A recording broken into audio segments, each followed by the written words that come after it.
ಧನ್ಯವಾದಗಳು. ಪ್ರಾರ್ಥನೆ ಮಾಡಿದ ಪೂರ್ವಿ ಸಂಗಡಿಗರಿಗೆ ಧನ್ಯವಾದಗಳು. ಎಲ್ರಿಗೂ ನಮಸ್ಕಾರ.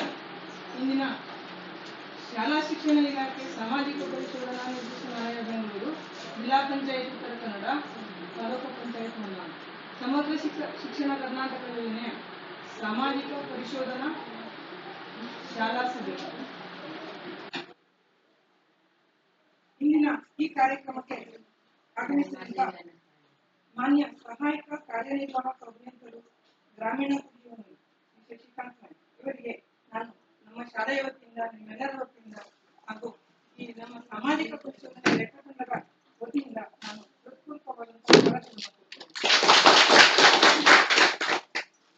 ಹಾಗೆ ಶ್ರೀ ಸಿದ್ದರಾಮೇಗೌಡ ಅವರನ್ನು ಸಹ ನಾನು ಈ ಕಾರ್ಯಕ್ರಮಕ್ಕೆ ನಮ್ಮ ಶಾಲಾ ವತಿಯಿಂದ, ನಿಮ್ಮೆಲ್ಲರ ವತಿಯಿಂದ ಹಾಗೂ ವೈಯಕ್ತಿಕವಾಗಿ ಸ್ವಾಗತಿಸುತ್ತೇನೆ.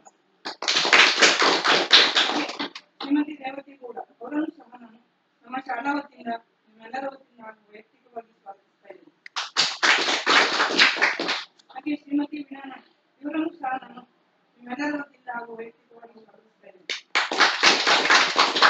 ಹಾಗೆ ನಮ್ಮ SDMC ಅಧ್ಯಕ್ಷರಾದಂತಹ ಶ್ರೀಮತಿ ಮೀನಾಕ್ಷಿ ನಾಯ್ಕ ಅವರನ್ನು ಸಹ ನಾನು ನಿಮ್ಮೆಲ್ಲರ ವತಿಯಿಂದ ಹಾಗೂ ವೈಯಕ್ತಿಕವಾಗಿ ಸ್ವಾಗತಿಸ್ತಾ ಇದ್ದೇನೆ. ಹಾಗೆ ಇಂದಿನ ಕಾರ್ಯಕ್ರಮದ ಕೇಂದ್ರ ಬಿಂದುವಾದಂತಹ ನಮ್ಮೆಲ್ಲ ಪಾಲಕರು ಅವರನ್ನು ಸಹ ನಾನು ನಮ್ಮ ಶಾಲಾ ವತಿಯಿಂದ ಹಾಗೂ ವೈಯಕ್ತಿಕವಾಗಿ ಸ್ವಾಗತಿಸ್ತಾ ಇದ್ದೇನೆ. ಹಾಗೆ ನಮ್ಮ ಶಾಲೆಯ ಸಹ ಶಿಕ್ಷಕರನ್ನ, ಮುದ್ದು ಮಕ್ಕಳನ್ನ, ಮುಖ್ಯ ಅಡುಗೆಯವರನ್ನ ಎಲ್ಲರನ್ನೂ ಸಹ ನಾನು ಹೃತ್ಪೂರ್ವಕವಾಗಿ ಸ್ವಾಗತಿಸ್ತಾ ಈ ಸ್ವಾಗತವನ್ನು ನೀಡ್ತಾ ಇದ್ದೇನೆ. ಈ ಕಾರ್ಯಕ್ರಮದ ರೂಪುರೇಷೆಯ ಕುರಿತು ಶ್ರೀ ಚಿದಾನಂದಗೌಡ ಅವರು ಈಗ ಮಾತನಾಡಬೇಕು. ನಿಮ್ಮೆಲ್ಲರ ವತಿಯಿಂದ ನಾನು ಕೇಳ್ಕೊಳ್ತೇನೆ.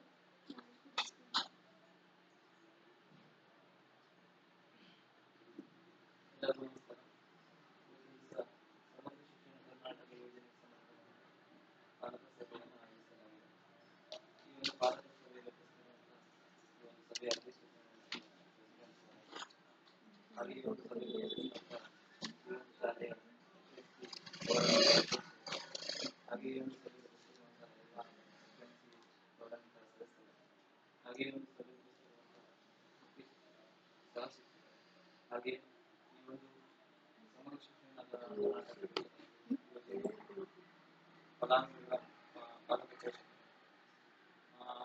ಈ ಒಂದು ಸಮಗ್ರ ಶಿಕ್ಷಣ ಕರ್ನಾಟಕ ಯೋಜನೆ ಕುರಿತಂತೆ ಈ ಯೋಜನೆಯ ಸಾಮಾಜಿಕ ಪರಿಶೀಲನಾ ನಿರ್ದೇಶನಾಲಯ ಬೆಂಗಳೂರು ಹಾಗೆ ಜಂಟಿ ನಿರ್ದೇಶಕರು ಸಾರ್ವಜನಿಕ ಶಿಕ್ಷಣ ಇಲಾಖೆ ಬೆಂಗಳೂರು ಹಾಗೆ ಉಪನಿರ್ದೇಶಕರು ಜಿಲ್ಲಾ ಸಾರ್ವಜನಿಕ ಶಿಕ್ಷಣ ಇಲಾಖೆ ಉತ್ತರ ಕನ್ನಡ ಇವರ ವತಿಯಿಂದ ಮತ್ತು ಡಿಒ ಕಚೇರಿಯಿಂದ ನಮಗೆ ಸಾಮಾಜಿಕ ಪರಿಶೋಧನೆ ಮಾಡಲಿಕ್ಕೆ ನಮಗೆ ಇದೆ ಸಾಮಾಜಿಕ ಪರಿಶೋಧನೆ ನಿರ್ದೇಶನ. ಅದರಂತೆ ನಾವು ಈ ಒಂದು ತಾಲೂಕಿನಲ್ಲಿ ಹೊನ್ನಾವರ ತಾಲೂಕಿನಲ್ಲಿ ಇರುವಂತಹ ಗ್ರಾಮ ಪಂಚಾಯತ್ ಸಂಬಂಧಪಟ್ಟಂತೆ ಒಂದು ಗ್ರಾಮ ಪಂಚಾಯತ್ ಸಂಬಂಧಪಟ್ಟಂತೆ 2 ಶಾಲೆಗಳನ್ನು ನಿರ್ದೇಶಿಸಿದ ಪ್ರಕಾರ ಈಗಾಗಲೇ ಈ ಒಂದು ಶಾಲೆಗೆ ನಾವು ಭೇಟಿ ನೀಡಿ ಇಲ್ಲಿರುವಂತಹ ಸಮಗ್ರ ಶಿಕ್ಷಣ ಕರ್ನಾಟಕ ಯೋಜನೆ ಸಂಬಂಧಪಟ್ಟಂತೆ ಕಳೆದ ಒಂದು 4 ದಿವಸ ಅವಧಿಗೆ ನಾವು ಒಂದು ಸಾಮಾಜಿಕ ಪರಿಶೋಧನೆ ಮಾಡಲಿಕ್ಕೆ ಇಲ್ಲಿ ದಿನಾಂಕವನ್ನು ನಿಗದಿಪಡಿಸಲಾಗಿದೆ. ಅದರಂತೆ ಈ ಒಂದು ಶಾಲೆಗೆ ಭೇಟಿ ನೀಡಿ ಒಂದನೇದಾಗಿ ಈ ಒಂದು ಶಾಲೆಗೆ ಸಂಬಂಧಪಟ್ಟಂತೆ ಇಲ್ಲಿನ SDMC ಮತ್ತು ಸದಸ್ಯರು ಸೇರಿದಂತೆ ಪೂರ್ವಭಾವಿ ಸಭೆಯನ್ನು ಆಯೋಜಿಸಿರುವಂಥದ್ದು. ಎರಡನೇದಾಗಿ ವಿದ್ಯಾರ್ಥಿಗಳ ಸಂದರ್ಶನವನ್ನು ಮಾಡಿರುವಂಥದ್ದು, ಹಾಗೆ ಪಾಲಕ ಪೋಷಕರ ಭೇಟಿಯನ್ನು ಮಾಡಿರುವಂಥದ್ದು, ಹಾಗೆ ಇಲ್ಲಿರುವಂತಹ ಸಮಗ್ರ ಶಿಕ್ಷಣ ಕರ್ನಾಟಕ ಯೋಜನೆ ಸಂಬಂಧಪಟ್ಟಂತೆ ದಾಖಲಾತಿಗಳ ನಿರ್ವಹಣೆ ಯಾವ ರೀತಿ ಇದೆ ಅದನ್ನ ಪರಿಶೀಲನೆ ಮಾಡಿರುವಂಥದ್ದು, ಹಾಗೆ ಶಿಕ್ಷಕರ ಒಂದು ಅಭಿಪ್ರಾಯವನ್ನು ಸಂಗ್ರಹಣೆ ಮಾಡಿರುವಂಥದ್ದು, ಸಮುದಾಯದವರ ಅಭಿಪ್ರಾಯವನ್ನು ಸಂಗ್ರಹಣೆ ಮಾಡಿರುವಂಥದ್ದು. ಒಟ್ಟಾರೆಯಾಗಿ ಸಮಗ್ರ ಶಿಕ್ಷಣ ಕರ್ನಾಟಕ ಯೋಜನೆಯಲ್ಲಿ ಏನೇನು ಇದೆ ಅದರ ಪ್ರಕಾರ ವರದಿ ಪ್ರಕಾರ ನಾವೆಲ್ಲರೂ ಪರಿಶೀಲನೆ ಮಾಡಿರುವಂಥದ್ದು ಇದೆ. ಅದರಂತೆ ಸಮಗ್ರ ಶಿಕ್ಷಣ ಕರ್ನಾಟಕ ಯೋಜನೆ ಈ ಯೋಜನೆ ಬಗ್ಗೆ ಹೇಳಬೇಕಂದ್ರೆ ಈಗಾಗಲೇ ಕೇಂದ್ರ ಸರ್ಕಾರದ ಈ ಮಾನವ ಸಂಪನ್ಮೂಲ ಅಭಿವೃದ್ಧಿ ಸಚಿವಾಲಯವು ಈ ಒಂದು ಸರ್ವ ಶಿಕ್ಷಣ ಅಭಿಯಾನನ ಸಮಗ್ರ ಶಿಕ್ಷಣ ಕರ್ನಾಟಕ ಯೋಜನೆಯಾಗಿ ಇದೇನಂತಂದ್ರೆ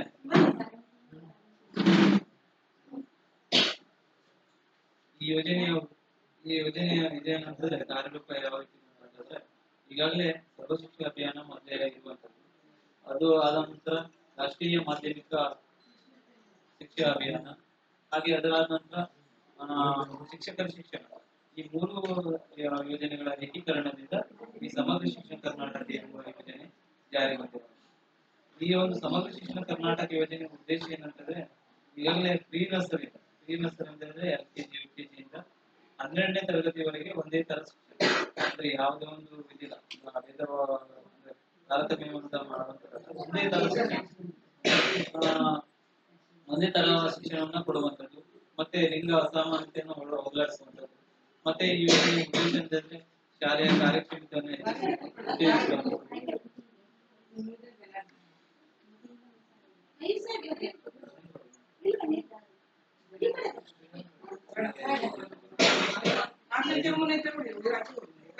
ನೀವು ಹೋಗಿ ಮಾತಾಡಿ. ಕಡೆ ಕರೀತಾರೆ, ಹೋಗಿ ಬನ್ನಿ ಒಳ ಬನ್ನಿ.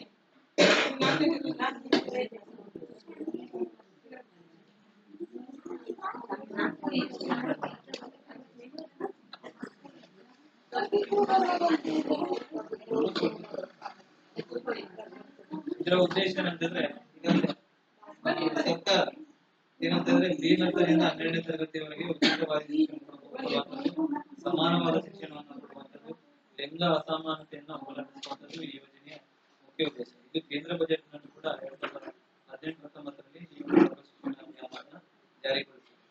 ಸಮಗ್ರ ಶಿಕ್ಷಣ ಕರ್ನಾಟಕ ಯೋಜನೆ ಏನಂತಂದ್ರೆ, ಈಗಾಗಲೇ 2030 ಒಳಗಡೆ ಎಲ್ಲಾ ಹುಡುಗರು ಹುಡುಗರು ಮತ್ತು ಬಾಲಕಿಯರಿಗೆ ಸಮಾನವಾದ ಶಿಕ್ಷಣ, ಉಚಿತವಾದ ಶಿಕ್ಷಣ ಮತ್ತು ರಾಷ್ಟ್ರೀಯ ಮಾಧ್ಯಮಿಕ ಶಿಕ್ಷಣವನ್ನು ಪೂರ್ಣಗೊಳಿಸಲಿಕ್ಕೆ ಈ ಯೋಜನೆಯನ್ನ ರೂಪಿಸಿರುವ.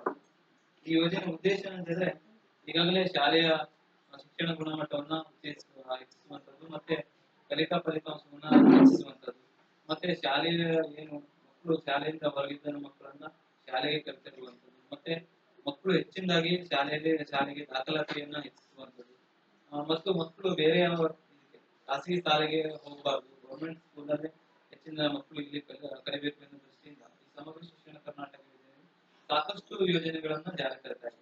ಈಗಾಗಲೇ ತಮ್ಗೆ ಗೊತ್ತಿರುವಂತೆ ಸಮಗ್ರ ಶಿಕ್ಷಣ ಕರ್ನಾಟಕ ಯೋಜನೆಯಲ್ಲಿ ಮಕ್ಕಳಿಗೆ ಕೊಡುವಂತದ್ದು ಈಗಾಗಲೇ ವ್ಯವಸ್ಥೆ ಅಂತಂದ್ರೆ, ಈಗಾಗಲೇ ಪಠ್ಯ ಪುಸ್ತಕವನ್ನ ಉಚಿತವಾಗಿ ಕೊಡ್ತಾ ಇದ್ದಾರೆ.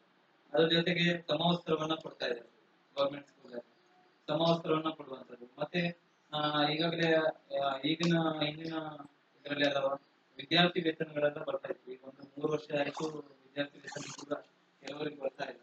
ಅದು ಕೂಡ ಪರಿಶಿಷ್ಟ ಜಾತಿ, ಪರಿಶಿಷ್ಟ ಪಂಗಡದಲ್ಲಿ ಮತ್ತೆ ಅಲ್ಪಸಂಖ್ಯಾತರಿಗೆ ಮಾತ್ರ ಈ ವಿದ್ಯಾರ್ಥಿ ವೇತನವನ್ನ ಕೊಡುವಂತದ್ದು ಗೌರ್ಮೆಂಟ್ ಸ್ಕೂಲ್.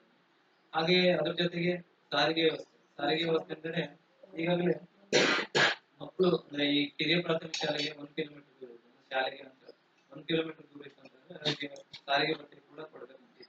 ಮತ್ತೆ ಹಿರಿಯ ಪ್ರಾಥಮಿಕ ಶಾಲೆ 3 ಕಿಲೋಮೀಟರ್ ದೂರ ಇದ್ರೆ ಅವ್ರ ಸಾರಿಗೆ ವೆಚ್ಚವನ್ನ ಕೊಡಬೇಕಂತ. ಇದು ಕೂಡ ಸಮಗ್ರ ಶಿಕ್ಷಣ ಕರ್ನಾಟಕ ಯೋಜನೆಯಲ್ಲಿ ಇರುವಂತೆ. ಮತ್ತೆ ಈ ಸಮಗ್ರ ಶಿಕ್ಷಣ ಕರ್ನಾಟಕ ಯೋಜನೆಯಲ್ಲಿ ಮಕ್ಕಳಿಗಾಗಿ ಸಾಕಷ್ಟು ಯೋಜನೆಗಳು ಜಾರಿ ಬರ್ತಾ ಇದೆ. ಈಗಾಗಲೇ ತಮ್ಗೆ ಗೊತ್ತಿರುವಂತೆ ಶಾಲೆ ದಾಖಲಾತಿಯನ್ನು ಹೆಚ್ಚಿಸಲಿಕ್ಕೆ, ಮತ್ತೆ ಶಾಲೆಗೆ ಫಲಿತಾಂಶವನ್ನು ಹೆಚ್ಚಿಸಲಿಕ್ಕೆ, ಮತ್ತು ಮಕ್ಕಳು ಪೌಷ್ಟಿಕಾಂಶ ಆಹಾರಯುಕ್ತ ಮಕ್ಕಳು ಸೇವನೆ ಮಾಡುವ ದೃಷ್ಟಿಯಿಂದ ಈಗಾಗಲೇ ತಮ್ಗೆ ಗೊತ್ತಿರುವಂತೆ ಮಧ್ಯಾಹ್ನ ಉಪಹಾರ ಯೋಜನೆ ಕೂಡ ಜಾರಿಯಿದೆ. ಮಧ್ಯಾಹ್ನ ಉಪಹಾರ ಯೋಜನೆ ಅಂದ್ರೆ ಈಗಾಗಲೇ ಮಧ್ಯಾಹ್ನದ ಬಿಸಿ ಊಟ ಮಕ್ಕಳಿಗೆ ಕೊಡ್ಲಾಗ್ತದೆ. ಅದರಲ್ಲಿ ಮುಖ್ಯವಾಗಿ ಹೇಳ್ಬೇಕಂತಂದ್ರೆ ಮಧ್ಯಾಹ್ನದ ಬಿಸಿ ಊಟ ಏನಂತಂದ್ರೆ, ಈಗಾಗಲೇ ವಾರದಲ್ಲಿ 6 ದಿವಸ ಊಟವನ್ನು ಕೊಡುವಂಥದ್ದು. ಊಟ ಅಂತ ಹೇಳಿದ್ರೆ ಈಗಾಗಲೇ 5 ದಿವಸ ಅನ್ನ ಸಾಂಬಾರನ್ನು ಕೊಡುವಂಥದ್ದು, 1 ದಿವಸ ಪಲಾವು ಚಿತ್ರಾನ್ನ ಅಥವಾ ಬಿಸಿಬೇಳೆ ಶನಿವಾರ ದಿವಸ ಹಾಫ್ ಡೇ ಇರೋದ್ರಿಂದ ಆ ದೃಷ್ಟಿಯಿಂದ ಚಿತ್ರಾನ್ನ ಮತ್ತು ಪಲಾವು ಇಂಥದ್ದು ಕೊಡುವಂಥದ್ದು ಇರುವಂಥದ್ದು. ಇದೇನಂತಂದ್ರೆ ಸರ್ಕಾರ ಯಾಕೆ ಹಿಂಗ್ ಮಾಡ್ತಾರೆ, ಈ ರೀತಿ ಯೋಜನೆಗಳ ಜಾರಿ ಬರ್ತಾರೆ ಅಂತ ಹೇಳಿದ್ರೆ, ಮಕ್ಕಳು ಇಲ್ಲಿ ಸರಿಯಾಗಿ ಕಲಿಬೇಕು, ಮತ್ತೆ ಹೆಚ್ಚಿನ ಶಿಕ್ಷಣವನ್ನು ಒಳ್ಳೆಯ ರೀತಿ ಶಿಕ್ಷಣವನ್ನು ಪಡಿಬೇಕು ಅನ್ನೋ ಈ ಯೋಜನೆಗಳೆಲ್ಲ ಜಾರಿ ತರುವಂಥದ್ದು. ಬಿಸಿ ಊಟದಲ್ಲಿ ಈಗಾಗಲೇ 5 ದಿವಸ ಅನ್ನ ಸಾಂಬಾರನ್ನು ಕೊಡುವಂಥದ್ದು, 1 ದಿವಸ ಚಿತ್ರಾನ್ನ ಕೊಡುವಂಥದ್ದು ಇದೆ. ಅದ್ರ ಜೊತೆ ಕೂಡ ಸರ್ಕಾರ ಏನ್ ಮಾಡಿದೆ ಅಂತ ಹೇಳಿದ್ರೆ, ವಾರದಲ್ಲಿ 2 ದಿವಸ ಮೊಟ್ಟೆಯನ್ನು ಕೊಡುವಂಥದ್ದು ಕೂಡ ಮಾಡ್ತಾ ಇದೆ. ಮೊಟ್ಟೆಯನ್ನ ಕೊಡ್ತಾ ಇದೆ. ಮೊಟ್ಟೆ ಈಗಾಗಲೇ ಮಕ್ಕಳಿಗೆ ಮೊಟ್ಟೆ ತಿನ್ನುವಂತ ಮಕ್ಕಳಿಗೆ ಮೊಟ್ಟೆಯನ್ನು ಕೊಡುವಂಥದ್ದು, ಮೊಟ್ಟೆ ತಿನ್ನಿಲ್ಲ ಮಕ್ಕಳಿಗೆ ಸೇನಾ ಚಿಕ್ಕಿಯನ್ನು ಕೊಡುವಂಥದ್ದು, ಸೇನಾ ಚಿಕ್ಕಿಯನ್ನು ತಿನ್ನಿಲ್ಲ ಅಂತ ಹೇಳಿದ್ರೆ ಬಾಳೆಹಣ್ಣು ಕೊಡುವಂಥದ್ದು. 3 ಆಪ್ಷನ್ ಇದೆ. ಅಂದ್ರೆ ಮಕ್ಕಳು ಯಾವ್ದು ಇಷ್ಟಪಟ್ಟು ತಿಂತಾರ ಅದನ್ನ ಕೊಡುವಂತದ್ದು ಇದೆ. ಇದರಲ್ಲಿ ಕೂಡ ಈಗಾಗಲೇ ಅಜಿತ್ ಬ್ರೇಕ್ ಫೌಂಡೇಶನ್ ವತಿಯಿಂದ ಕೂಡ ಏನಂತಂದ್ರೆ ವಾರದಲ್ಲಿ ಎಲ್ಲಾ ದಿವಸನು ಎಲ್ಲಾ ದಿವಸನು ಮೊಟ್ಟೆ ಕೊಡ್ಬೇಕಂತಿದೆ. ಆದ್ರೆ ಇದರಲ್ಲಿ 2 ದಿವಸ ಸರ್ಕಾರ ಕೊಡುತ್ತೆ, 4 ದಿವಸ ಅಜಿತ್ ಪ್ರೇಮ್ ಫೌಂಡೇಶನ್ ಇವ್ರ ವತಿಯಿಂದ 4 ದಿವಸ ಕೊಡುವಂಥದ್ದು. ಇದ್ರಲ್ಲೂ ಕೂಡ ನಿಮ್ಗೆ ಆಪ್ಷನ್ ಇದೆ. ಅಂದ್ರೆ ಮಕ್ಕಳು ಯಾವ್ದು ಇಷ್ಟಪಟ್ಟು ವಾರದಲ್ಲಿ ಯಾವ ರೀತಿ ಅವರು ಒಂದು ಬೇಡಿಕೆ ಆಧಾರದ ಮೇಲೆ ಕೊಡ್ಲಿಕ್ಕೆ ಅವಕಾಶ ಇರುವಂಥದ್ದು. ಕೆಲವು ಶಾಲೆಯಲ್ಲಿ ಏನ್ ಮಾಡ್ತಾ ಇದ್ದಾರೆ, 2 ದಿವಸ ಮೊಟ್ಟೆ, 2 ದಿವಸ ಜಿಲೇಬಿ, 2 ದಿವಸ ಬಾಳೆಹಣ್ಣು ಕೊಡ್ತಾ ಇದ್ದಾರೆ. ನಾವು ನೋಡೋ ಪ್ರಕಾರ ಈಗ ಆ ರೀತಿ ಮಾಡ್ತಾರೆ. ಇಲ್ಲಿ ಯಾವ ರೀತಿ ಮಾಡ್ತಾರೆ ನಮ್ಗೆ ಗೊತ್ತಿಲ್ಲ.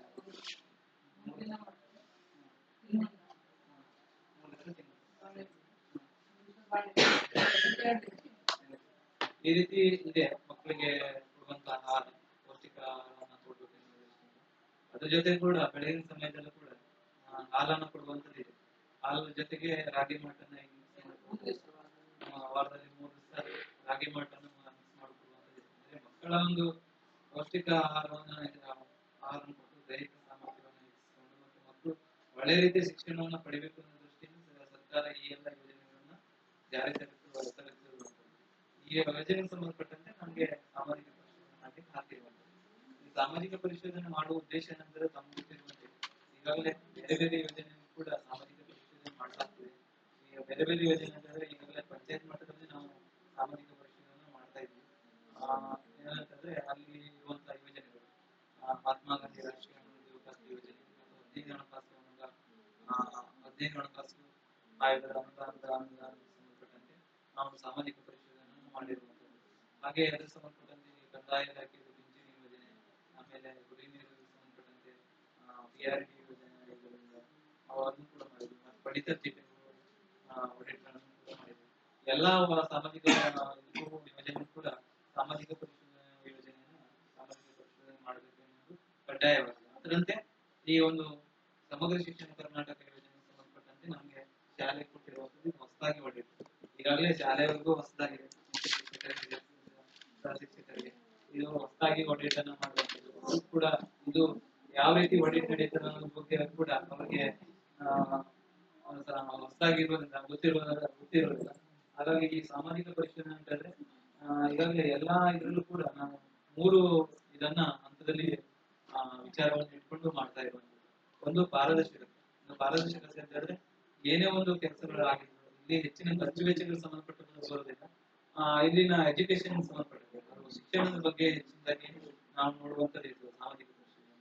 ಖರ್ಚು ವೆಚ್ಚಗಳು ಸಮಾಜ ಶಿಕ್ಷಣ ಕರ್ನಾಟಕ ಯೋಜನೆಗೆ ಹೆಚ್ಚಿನದಾಗಿ ಅಮೌಂಟ್ ಅನ್ನ ಶಾಲೆಗೆ ರಿಲೀಸ್ ಆಗುವುದಿಲ್ಲ. ಖಾಲಿ ಶೌಚಾಲಯ ನಿರ್ವಹಣೆ ಮತ್ತು ಕುಡಿಯ ನೀರಿನ ನಿರ್ವಹಣೆ ಮಾತ್ರ ಅಮೌಂಟ್ ರಿಲೀಸ್ ಆಗುತ್ತೆ. ಮತ್ತೆ ಸೂಸಾಕ್ಸ್ ಏನಿರುತ್ತೆ ಅದು ಮಕ್ಕಳಿಗೆ ಸಂಖ್ಯೆಗೆ ಅನುಗುಣವಾಗಿ ಅಮೌಂಟ್ ಹೋಗುತ್ತೆ. ಆ ರೀತಿ ಇಟ್ಕೊಂಡು ಈ ಯೋಜನೆಯನ್ನ ಸಮಗ್ರ ಶಿಕ್ಷಣ ಕರ್ನಾಟಕ ಯೋಜನೆಯಲ್ಲಿ ಇರುವಂತಹ ಅಂಶಗಳಿಗೆ ಸಂಬಂಧಪಟ್ಟಂತೆ ನಾವು ಸಾಮಾಜಿಕ ಪರಿಶೋಧನೆ ಮಾಡುವಂಥದ್ದು. ಮೊದಲನೇದಾಗಿ ಪಾರದರ್ಶಕವಾಗಿ ಅಂತಂದ್ರೆ ನಮ್ಮ ಸಾಮಾಜಿಕ ಪರಿಶೀಲನೆಯಲ್ಲಿ ಪಾರದರ್ಶಕವಾಗಿ ನಡೆದಂತಹ ಎಲ್ಲ ವಿಚಾರಗಳನ್ನ ಜನರ ಮುಂದೆ ಸವಿಸ್ತರವಾಗಿ ಹೇಳುವಂಥದ್ದು. ಮತ್ತು ಅದರ ಬಗ್ಗೆ ಏನಾದ್ರು ಉತ್ತರದಾಯಿ ಅಂದ್ರೆ ಈ ಒಂದು ಶಾಲೆಯಲ್ಲಿ ನಡೆಯುತ್ತಿರುವಂತಹ ಕಾರ್ಯಕ್ಷಮತೆ ಯಾವ ರೀತಿ ಇದೆ, ಮಕ್ಕಳ ಶಿಕ್ಷಣ ಯಾವ ರೀತಿ ಇದೆ, ಅದ್ರ ಬಗ್ಗೆ ಉತ್ತರದಾಯಿಗಳು ಶಿಕ್ಷಕರಿರ್ತಾರೆ, ಅಧ್ಯಕ್ಷರಿರ್ತಾರೆ, ಸದಸ್ಯರಿರ್ತಾರೆ. ಅವರು ಇದಕ್ಕೆ ಉತ್ತರವನ್ನು ಕೊಡುವಂತ. ಇನ್ನು ಮೂರನೇದಂತಂದ್ರೆ ಜನರ ಭಾಗವಹಿಸುವುದು. ಇದರಲ್ಲಿ ಅಗತ್ಯವಾಗಿರುವಂತಹ ಅಂಶ ಅಂತಂದ್ರೆ ಜನರ ಭಾಗವಹಿಸುವುದು. ಜನರು ಭಾಗವಹಿಸಿದ್ರೆ ಮಾತ್ರ ಯಾವುದೇ ಒಂದು ಕಾರ್ಯಕ್ರಮ ಯಶಸ್ವಿಯಾಗಲಿ ಸಾಧ್ಯ. ಜನರು ಯಾವ್ದಾದ್ರು ಭಾಗವಹಿಸಲಿಲ್ಲ ಅಂತಂದ್ರೆ ಆ ಕಾರ್ಯಕ್ರಮ ಯಶಸ್ವಿಯಾಗಲಿಕ್ಕೆ ಆಗುದಿಲ್ಲ. ಹಾಗಾಗಿ ಜನರ ಭಾಗವಹಿಸುವುದು ಕೂಡ ಅತ್ಯಮೂಲ್ಯವಾಗಿರುತ್ತದೆ. ಮತ್ತೆ ಅದರ ಜೊತೆಗೆ ನಮ್ಮ ಸಾಮಾಜಿಕ ಪರಿಶೋಧನೆ ಅಂತಂದ್ರೆ ಈಗಾಗಲೇ ಸಮಗ್ರ ಶಿಕ್ಷಣ ಕರ್ನಾಟಕ ಯೋಜನೆ ಇರ್ಬೋದು, ಯಾವುದೇ ಯೋಜನೆಗಳಿರ್ಬೋದು, ಅಲ್ಲಿರುವಂತಹ ಅವರ ಯೋಜನೆಗಳಿರುವಂತಹ ಹಕ್ಕುಗಳೇನಿದೆ, ಅಧಿಕಾರಿಗಳೇನಿದೆ ಮತ್ತು ಅವರ ಅಲ್ಲಿರುವಂತಹ ಮಾಹಿತಿ ಏನಿದೆ ಅದನ್ನ ಜನರಿಗೆ ಮುಟ್ಟಿಸುವಂಥದ್ದು ನಮ್ಮ ಸಾಮಾಜಿಕ ಪರಿಶೋಧನೆ ಯೋಜನೆಯಲ್ಲಿ ಇರುವಂಥದ್ದು. ಹಾಗಾಗಿ ಈ ಒಂದು ಸಾಮಾಜಿಕ ಪರಿಶೋಧನೆಯನ್ನ ನಾವು 4 ದಿವಸ ಅವಧಿಗೆ ಒಂದು ಶಾಲೆಗೆ ಭೇಟಿ ನೀಡಿ ಎಲ್ಲ ಅಂಶಗಳನ್ನ ಪರಿಶೀಲನೆಗೆ ಒಳಪಡಿಸಿದಂತಹ ವರದಿಯನ್ನು ಕೂಡ ನಾವು ಒಂದು ಸಭೆಯಲ್ಲಿ ಮಾಡುವಂಥದ್ದು. ಮತ್ತೆ ತಮ್ಮ ಒಂದು ಸಲಹೆ ಸೂಚನೆ ಈಗಾಗಲೇ ಶಾಲೆಗೆ ಸಂಬಂಧಪಟ್ಟಂತೆ ತಮ್ಮ ಸಲಹೆ ಸೂಚನೆಗಳನ್ನು ಕೂಡ ನಾವು ತೆಗೆದುಕೊಂಡು ಅದನ್ನ ಸರಾವಣೆ ಮಾಡಿ ಮತ್ತು ವರದಿ ರೂಪದಲ್ಲಿ ಮೇಲಿನ ಹಂತ ಕೂಡ ಕಲಿಸಲಿಕ್ಕೆ ಇರುವಂತಹ ಈ ಎಲ್ಲ ಅಂಶಗಳು ನಮ್ಮ ಸಾಮಾಜಿಕ ಪರಿಶೋಧನೆಯಲ್ಲಿ ನಾವು ಪ್ರಕ್ರಿಯೆಯಲ್ಲಿ ಮಾಡುವಂಥದ್ದು ಇರುವಂಥದ್ದು. ಹಾಗಾಗಿ ಬಂದಂತ ಪಾಲಕರು ಇರ್ಬೋದು, ಸದಸ್ಯರು ಮತ್ತೆ ಎಲ್ಲ ಪೋಷಕರು ಇರ್ಬೋದು, ಆಮೇಲೆ ಎಲ್ಲರೂ ಶಿಕ್ಷಕರು ಎಲ್ಲರೂ ಈ ಯೋಜನೆಯ ಸಂಬಂಧಪಟ್ಟಂತೆ ಚರ್ಚೆ ಮಾಡಲಿಕ್ಕೆ ಅವಕಾಶ ಇದೆ. ಮತ್ತೆ ನಮ್ಮ ಈ ಒಂದು ಸಾಮಾಜಿಕ ಪರಿಶೋಧನೆ ಮಾಡಲಿಕ್ಕೆ ನಮಗೆ ಮುಖ್ಯ ಶಿಕ್ಷಕರು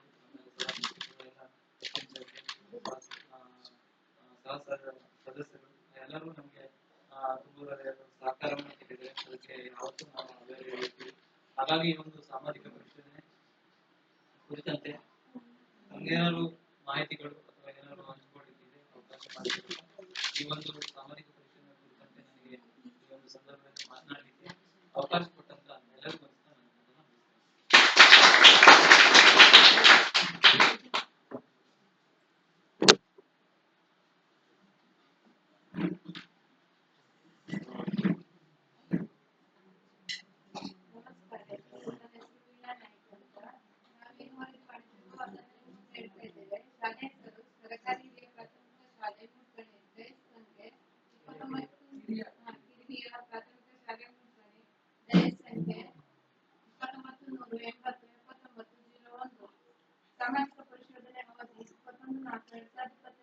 21/4/2022 31/3/2023.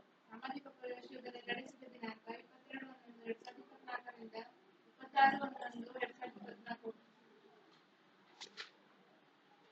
23-24ನೇ ಸಾಲಿನ ಜಾತಿವಾರು ವಿದ್ಯಾರ್ಥಿಗಳ ಸಂಖ್ಯೆ: 1ನೇ ಕ್ಲಾಸಲ್ಲಿ ಒಟ್ಟು ಜನ 2, 2ನೇ ಕ್ಲಾಸಲ್ಲಿ ಒಟ್ಟು ಜನ 3, 3ನೇ ಕ್ಲಾಸಲ್ಲಿ ಒಟ್ಟು 4 ಜನ, 4ನೇ ಕ್ಲಾಸಲ್ಲಿ ಒಟ್ಟು 3, 5ನೇ ಕ್ಲಾಸಲ್ಲಿ ಒಟ್ಟು ಜನ 6, ಒಟ್ಟು ಸಂಖ್ಯೆ 34. ಭೇಟಿ ನೀಡಿದ ದಿನದಂದು ದಾಖಲಾಗಿರುವ ಮತ್ತು ಮಕ್ಕಳ ಹಾಜರಾತಿ: ಅಂಗನವಾಡಿ ಒಟ್ಟು 6 ಜನ, 1ನೇ ಕ್ಲಾಸಲ್ಲಿ 6, 2ನೇ ಕ್ಲಾಸಲ್ಲಿ 2, 3ನೇ ಕ್ಲಾಸಲ್ಲಿ 3, 4ನೇ ಕ್ಲಾಸಲ್ಲಿ 3, 5ನೇ ಕ್ಲಾಸಲ್ಲಿ 3, ಒಟ್ಟು 23.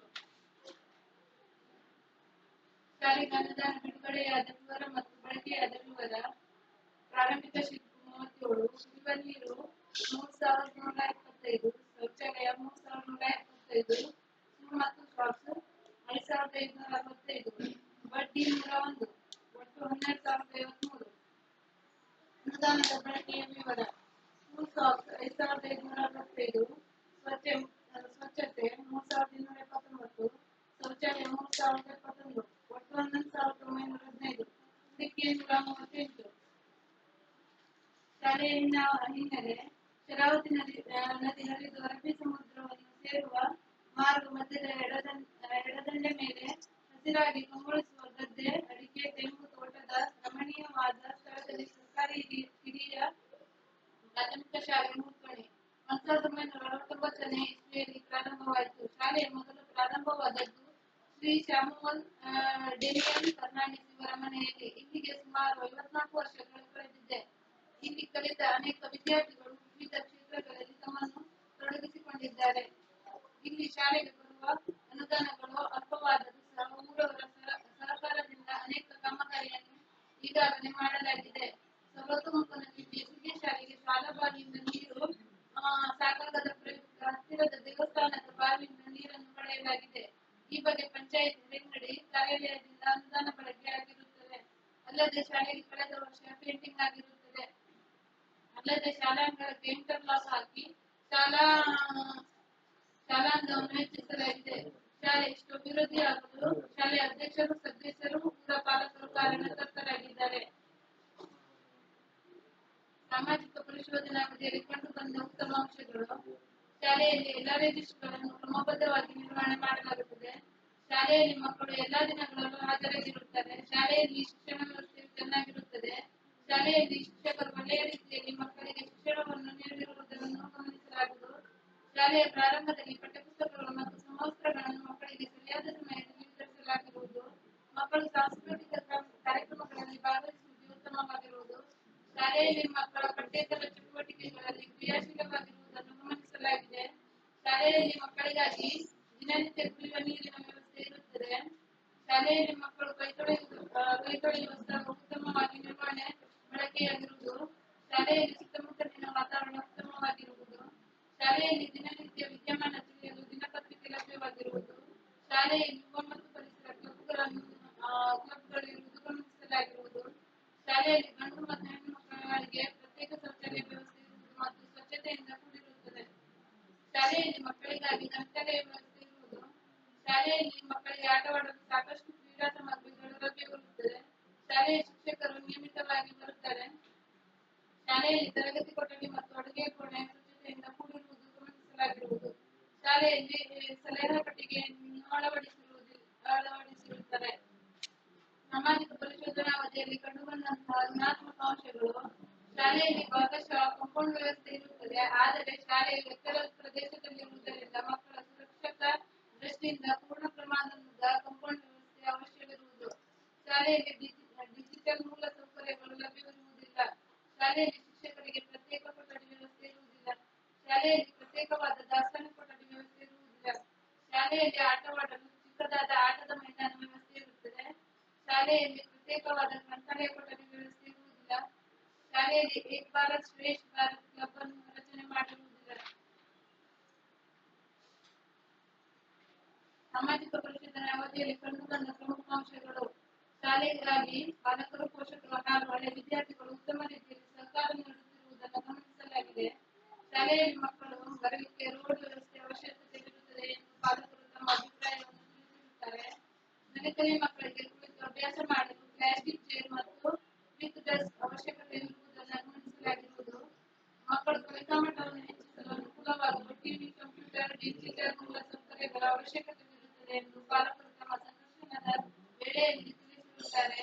ಶಾಲೆಯಲ್ಲಿ ಮಕ್ಕಳು ಮತ್ತು ಶಿಕ್ಷಕರ ನಡುವೆ ಒಳ್ಳೆಯ ಬಾಂಧವ್ಯವಿರುವುದನ್ನು ಗಮನಿಸಲಾಗಿರುವುದು. ಶಾಲೆಯಲ್ಲಿ ಕಾಂಪೌಂಡ್ ಮತ್ತು ಹೊಸ ಕಟ್ಟಡದ ಅವಶ್ಯಕತೆವಿರುತ್ತದೆ ಎಂಬುದು ಪಾಲಕರ ಸಂದರ್ಶನ ವೇಳೆಯಲ್ಲಿ ತಿಳಿಸಿದರು. ಶಾಲೆಯಲ್ಲಿ 7ನೇ ತರಗತಿಯವರೆಗೆ ಶಿಕ್ಷಣ ವ್ಯವಸ್ಥೆ ಆಗಬೇಕೆಂದು ಪಾಲಕರ ಅಭಿಪ್ರಾಯವಾಗಿರುವುದು. ಶಾಲೆಯಲ್ಲಿ ಮಕ್ಕಳ ಸಂಖ್ಯೆ ಕಡಿಮೆ ಇರುವುದು ಗಮನಿಸಲಾಗಿದೆ. ಇನ್ನೂ ಹೆಚ್ಚಿನ ದಾಖಲಾತಿ ಮಾಡಿಕೊಳ್ಳುವುದು ಅವಶ್ಯಕವಿರುತ್ತದೆ. ಶಾಲೆಗಾಗಿ ಅನೇಕ ದಾನಿಗಳು ಕೊಡುಗೆ ನೀಡಿರುವುದನ್ನು ಗಮನಿಸಲಾಗಿರುವುದು. Thank you.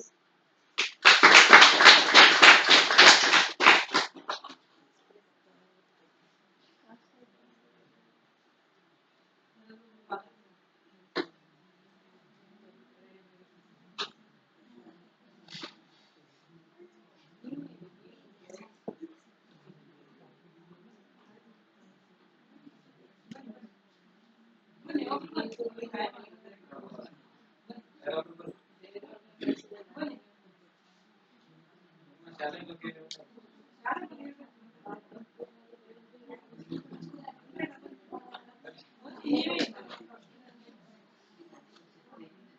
ಬಗ್ಗೆ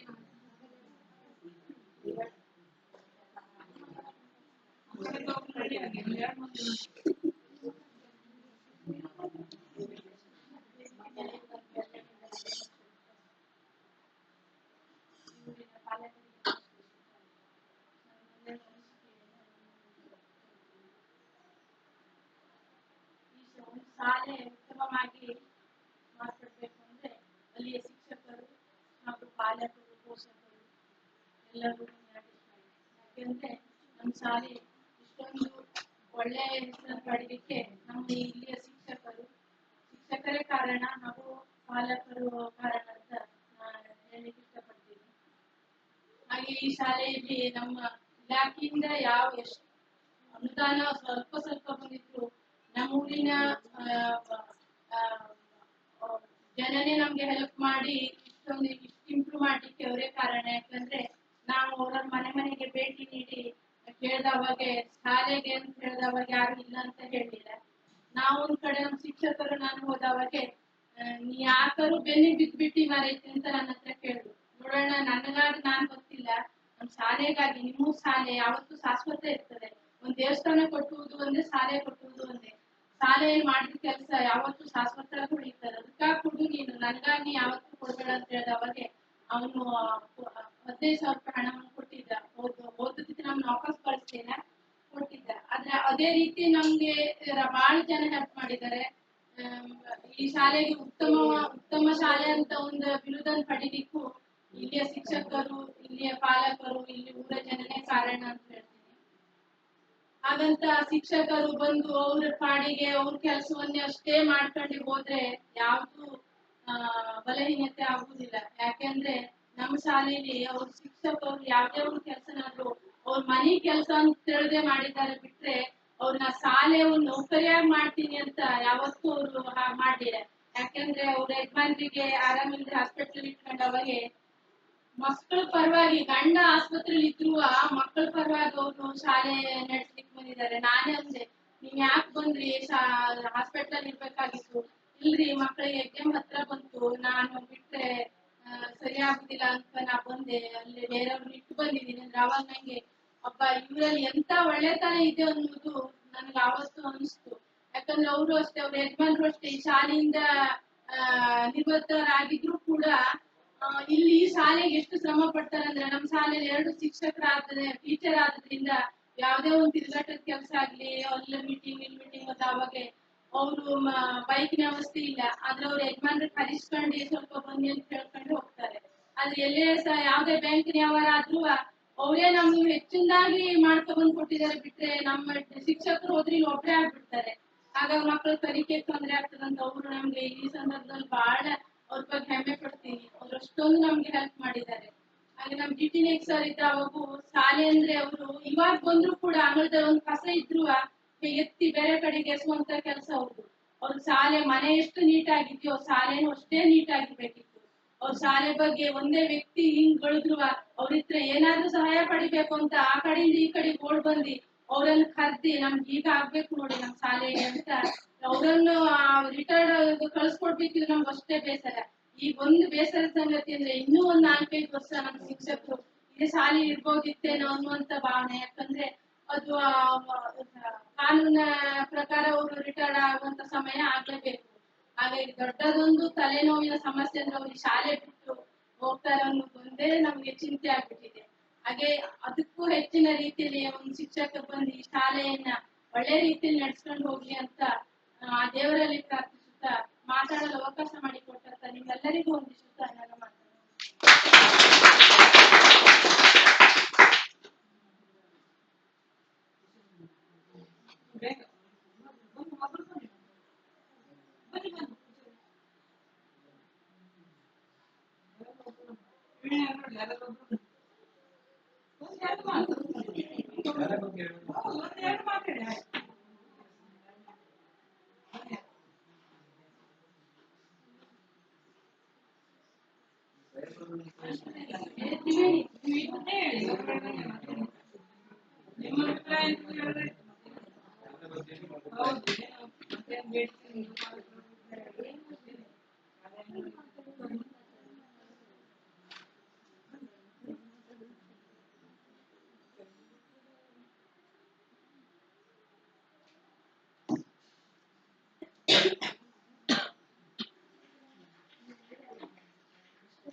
ಶಾಲೆಗೆ ತುಂಬಾ ಸವಲತ್ತುಗಳು ಬೇಕಾಗಿದೆ. ಮತ್ತೆ ಶಾಲೆಗೆ ಮಕ್ಕಳಿಗೆ ಕಂಪ್ಯೂಟರ್ ವ್ಯವಸ್ಥೆ ಆಗಲಿ, ಕಡೆಗೆ ನೀರಿಂದು ನೀರಂದ್ರೆ ಈಗ ಅಲ್ಲಿ ಬೇರೆ ಕಡೆಯಿಂದ ಶಾಲೆಯಿಂದ ಎಲ್ಲ ತಗೊಂತಾ ಇದ್ದೀವಿ. ಈಗ ಬರ್ತಾ ಇದೆ ಜಲ ಜೀವನ ಮಿಷನ್ ಯೋಜನೆಯಲ್ಲಿ ಎಲ್ಲ ಪೈಪ್ಲೈನ್ ಎಲ್ಲ ಮಾಡ್ತಾ ಇದ್ದಾರೆ. ಸ್ವಲ್ಪ ದಿವಸದಲ್ಲಿ ನೀರಿನ ವ್ಯವಸ್ಥೆ ಆಗ್ತದೆ ಕಡೆಗೆ. ಮತ್ತೆ ನಮ್ದು ಶಾಲೆ 7ನೇ ಕ್ಲಾಸ್ ಅಂತ ಮತ್ತೆ ಆಗ್ಬೇಕು ಅಂತ ಮತ್ತೆ ಹೋಗ್ಲಿಕ್ಕೆ ದೂರ ಆಗ್ತದೆ ಮಕ್ಕಳಿಗೆಲ್ಲ, ತುಂಬಾ ಚಿಕ್ಕ ಮಕ್ಕಳು, ಅದೆಲ್ಲ ವ್ಯವಸ್ಥೆ ಮಾಡ್ಕೊಡ್ಬೇಕು. ಮತ್ತೆ ನಮ್ಗೆಲ್ಲ ಶಾಲೆ ಮಕ್ಕಳಿಗೆಲ್ಲ ಎಲ್ಲ ಸವಲತ್ತು ಎಲ್ಲ ಮಾತ್ರ ಮಕ್ಕಳು ಸ್ವಲ್ಪ ಬರ್ಲಿಕ್ಕೆಲ್ಲ ಖುಷಿ ಮಾಡ್ಕೊತಾರೆ. ಮಾತಾಡಿ ನನ್ನ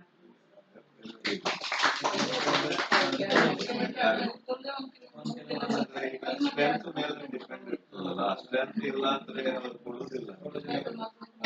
ಕ್ಲಾಸ್ ಕ್ಲಾಸಲ್ಲಿ ಇಷ್ಟು ಜನ ವಿದ್ಯಾರ್ಥಿಗಳು ಇರ್ಬೇಕಂತ ಇದೆ. ಅದಷ್ಟೇ ಜಾಸ್ತಿ.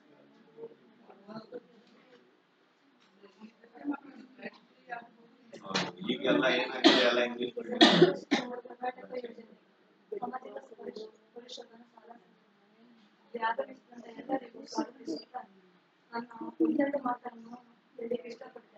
ನಮ್ಮ ಶಾಲೆಯಲ್ಲಿ ಎಲ್ಲರೂ ಒಗ್ಗಟ್ಟಿರುವುದರಿಂದನೇ ಇಷ್ಟೆಲ್ಲ ಒಂದು ಸುಧಾರಣೆ ಬಂತು. ಶಿಕ್ಷಕರಾಗ್ಲಿ ಪಾಲಕರಾಗ್ಲಿ ಯಾವುದಕ್ಕೂ ಒಂದು ನಾವು ಬರುವುದಿಲ್ಲ ಅನ್ನುವಂತ ಒಂದು ಎಂತ ಒಂದು ಕಷ್ಟದ ಕೆಲಸ ಇದ್ರು ಅಲ್ಲೇ ಇಟ್ಟು ನಮ್ಮ ಶಾಲೆ ಭಾಗವಹಿಸ್ತಾರೆ. ಯಾಕಂದ್ರೆ ನಮ್ಮ ಶಾಲೆ ಇನ್ನೂ ಸುಧಾರಣೆ ಆಗ್ಬೇಕು, ಮುಂದೆ ಮತ್ತು ಸುಧಾರಿಸ್ಬೇಕು. ಮಕ್ಕಳು ಅಂದ್ರೆ ನಮ್ಮ ಶಾಲೆಯಲ್ಲಿ ಮಕ್ಕಳು ಒಂದ್ ಸ್ವಲ್ಪ ಕಡಿಮೆ ಆಗೋದ್ರಿಂದವ ಅದಕ್ಕೂ ಕೊರತೆ ಬಿಟ್ಟರೆ ಈಗ ಶಾಲೆ ಬರೋ ಮಕ್ಕಳ ಪಾಲಕರು ಮೀಟಿಂಗ್ ಬರ್ಲಿಲ್ಲ ಅದರ ಕೊರತೆ ಯಾವುದೂ ಇಲ್ಲ ನಮ್ಮ ಶಾಲೆಯಲ್ಲಿ. ಇನ್ನೊಂದೇನು ಅಂತ ಹೇಳಿದ್ರೆ ನಮ್ಮ ಶಾಲೆಗೆ ಒಂದು ಕಂಪ್ಯೂಟರ್ ಬೇಕಾಗ್ತದೆ. ನಾವು ಇಲ್ಲಿ ಕಂಪ್ಯೂಟರ್ ಪ್ರಿಂಟಿಂಗ್ ಮಿಷನ್ ಬೇಕಾಗ್ತದೆ. ಯಾಕಂದ್ರೆ ನಾವು ಒಂದೇನಾದ್ರು ಅರ್ಜೆಂಟ್ ಏನಾದ್ರು ಬೇಕು ಅಂತ ಹೇಳಿದಾಗ ನಾವು ಹಳ್ಳಕ್ಕೆ ಹೋಗ್ಬೇಕಾಗ್ತದೆ ಸರ್. ಹಳ್ಳಕ್ಕೆ ಅಂದ್ರೆ ಇಲ್ಲಿ ನಮ್ಗೆ ಅರ್ಜೆಂಟ್ ಬೇಕು, ಅಲ್ಲಿ ಅಲ್ಲಿಷ್ಟು ಜನ ತುಂಬಿಕೊಂಡಿರ್ತಾರೆ, ನಮ್ಗೆ ಮಾಡ್ಕೊಡೋಕೆ ಹೋದ್ರೆ ಅರ್ಜೆಂಟ್ ಅಲ್ಲಿ ಆಗುದಿಲ್ಲ ಅದೆಲ್ಲ. ಹೌದು, ಒಂದು ಪ್ರಿಂಟಿಂಗ್ ಮಿಷನ್ ಬೇಕಾಗ್ತದೆ ನಮ್ಗೆ. ಹಾ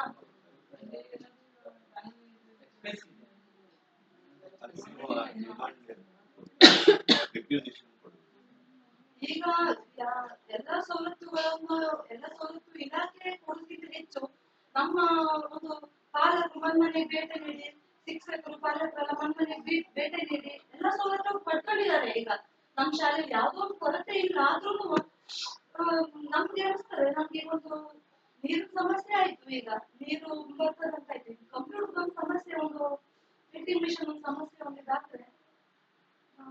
ಅಷ್ಟೊಂದು ಅವಕಾಶ ಮಾಡಿಕೊಡ್ಬೇಕು. ಡಾನರ್ಸ್ ಯಾರಾದ್ರೂ ಕೊಡ್ಬೇಕಾಗ್ತದೆ. ಡಾನರ್ಸ್ ಇದ್ದಾರೆ, ದಾನಿಗಳು ಈ ತರ ಕೊಡ್ತಾರಲ್ಲ, ಕಂಪ್ಯೂಟರ್ ಏನಿದೆ ಎಲ್ಲರಿಗೂ ಕಾಮನ್. ಎಷ್ಟೋ ಜನ ಯಾರ್ಯಾರಿಗೂ ದಾನ ಕೊಡ್ತಿದ್ದಾರೆ, ಎಷ್ಟು ಜನ ಈಗ ಒಂದು ಜಾಗ ಕೊಡ್ತಾರೆ, ಮತ್ತೊಂದು ಕೊಡ್ತಾರೆ. ಅಟ್ಲೀಸ್ಟ್ ಅವ್ರು ಕೊಟ್ರೆ ಅವ್ರ ಒಂದು ಹೆಸರು ಶಾಶ್ವತವಾಗಿ ಉಳಿತದಲ್ಲ, ಮಕ್ಕಳಿಗೆ ವಿದ್ಯಾಭ್ಯಾಸ.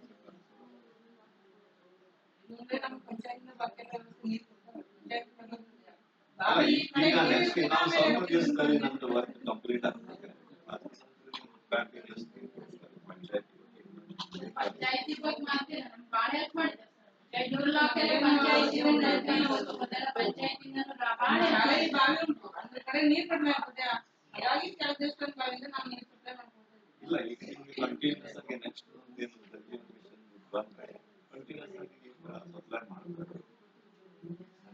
ಜನಪ್ರತಿನಿಧಿಗಳು ಸರ್ ಅವರಿಗೆ ಮೀಟಿಂಗ್ ಇರುತ್ತೆ ಬರಲಿಲ್ಲ, ಅಲ್ಲಿ ಜನಪ್ರತಿನಿಧಿಗಳು ಬರುವಾಗ ಪ್ರತಿಯೊಂದು ವ್ಯವಸ್ಥೆ ಜನಪ್ರತಿನಿಧಿಗಳು ಬಂದಾಗ ಏನಾಗ್ತದೆ, ಅವ್ರ ಮುಂದೆ ನೀವು ಡಿಮಾಂಡ್ ಸ್ವಲ್ಪ ಮುಂದೆ ಇಟ್ಟು ಈ ತರ ಸಮಸ್ಯೆ ಇದೆ, ಸ್ವಲ್ಪ ಇದನ್ನ ನೀವು ಇದು ಮಾಡ್ಕೊಡಿ ಅಂತ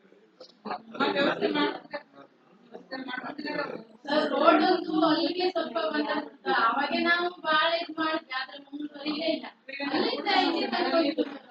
ಏನಾಗ್ತದೆ, ರೋಡ್ಸ್ಗೆಲ್ಲ ನೀವು MLA ಕಡೆ ಇರಿಸಬೇಕು, ಅಥವಾ ಇಲ್ಲಿ ಯಾರು ಮೆಂಬರ್ಸ್ ಪಂಚಾಯತಿಗೆ ಅನುದಾನ ಜಾಸ್ತಿ ಬರುದಿಲ್ಲ, ಸ್ವಲ್ಪ ಕಂಪ್ಲೀಟ್ ರೋಡ್ ಮಾಡಲಿಕ್ಕೆ ಈ ತರದೆಲ್ಲ ಸಮಸ್ಯೆ ಇದೆ. ಈಗ 2 ವರ್ಷದಿಂದ ಅನುದಾನನೇ ಇಲ್ಲ, ಈ ತರ ಸಮಸ್ಯೆ ಇದೆ. ಈ ವರ್ಷ ಏನಾದ್ರು ಬಂದ್ರೆ ನೀವು ಸ್ವಲ್ಪ ನೀವು ಸಂಬಂಧಪಟ್ಟ ವಾರ್ಡಿಗೆ ಸಂಬಂಧಪಟ್ಟ ಮೆಂಬರ್ಸ್ಗೆ ಸ್ವಲ್ಪ ರಿಕ್ವೆಸ್ಟ್ ಮಾಡ್ಕೊಂಡು ಸ್ವಲ್ಪ ಅಮೌಂಟ್ ಹಾಕಿ ಕಾಂಕ್ರೀಟ್ ರೋಡ್. ಅದೇ ಒಮ್ಮೆಲೆ ಆಗುದಿಲ್ಲ, ಸ್ವಲ್ಪ ಸ್ವಲ್ಪ ಹಾಕೊಂಡು ಅಷ್ಟೇ. ಮಳೆಗಾಲದಲ್ಲಿ ಆ ಕಡೆ ನೀರಲ್ಲಿ ನನಗೆ ಎಲ್ಲ ಸಮಸ್ಯೆ ಏನಾಗ್ತದಂದ್ರೆ ಮಣ್ಣ ರೋಡ್, ಸಣ್ಣ ಮಕ್ಕಳು ಆಡೋದು ಅವರಿಗೆ ಸಮಸ್ಯೆ ಆಗ್ತದೆ. ಮತ್ತೆ ಏಜ್ ಇದ್ದಾರೆ, ಬಹಳ ಏರಿಯಾಸ್ ಅವರಿಗೆ ಸಮಸ್ಯೆ. ಮನೆಗೆ ಈ ಕಟ್ಟಡ ಒಂದಲ್ಲ ಆಗಲಿ ಸರ್, ಕುಸಿದು ಬಿತ್ತು ಅಂದ್ರೆ ನಮ್ಗೆ ಬಹಳ ಪ್ರಾಬ್ಲಮ್, ಶಾಲೆಗೆ ಪ್ರಾಬ್ಲಮ್. ಅಂದ್ರೆ ಬಹಳ ಜಾಗ ಇಲ್ಲ, ಮನೆ ಸ್ವಲ್ಪ ಬಿಟ್ಟಿದ್ಯಾ, ಬಹಳ ಜಾಗ ಇಲ್ಲ, ಕುಸಿದು ಬಿದ್ದು ಇಂಟರ್ಲಾಕ್ ಸಮೇತ ಹೋಗುತ್ತದೆ. ಅದು ಮುಂಚಿತವಾಗಿ ನಾವು ಆ ಕಡೆ ತಗೊಳ್ಳೋದು